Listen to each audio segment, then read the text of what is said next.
তো দেখো আজকে দুপুরে কি কি রান্না হচ্ছে তোমাদেরকে দেখাই। এখানে হচ্ছে মিঠুলি ভাজা, পাকা মিঠুলি ভাজা, একটু কাঁচা মিঠুলি আছে ওর সাথে, তো একসাথেই দিয়ে দিয়েছি। আর এখানে রয়েছে পুঁইশাক চচ্চড়ি, শিম আলু বেগুন আর পুঁইশাক একসাথে চচ্চড়ি হয়েছে। আর এখানে দেখো পেঁয়াজ কলি দিয়ে কাতলা মাছের ঝোল হয়েছে। আর এখানে হচ্ছে গলদা চিংড়ির মালাইকারি। আর এখানে রয়েছে ভাত। তো চলো এবার খেতে বসবো, খেয়ে নিই, আবার পরে দেখা হবে। আর আজকের রান্নাগুলো কেমন হয়েছে অবশ্যই জানিও। তো চলো আজকের মতো ভিডিওটা আমি এখানেই শেষ করছি।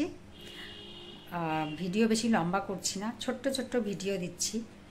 তার কারণ হচ্ছে তোমরা কেউ দেখছো না ভিডিও, ওই জন্য আমার ইচ্ছা করছে না একেবারেই ভিডিও বানাতে।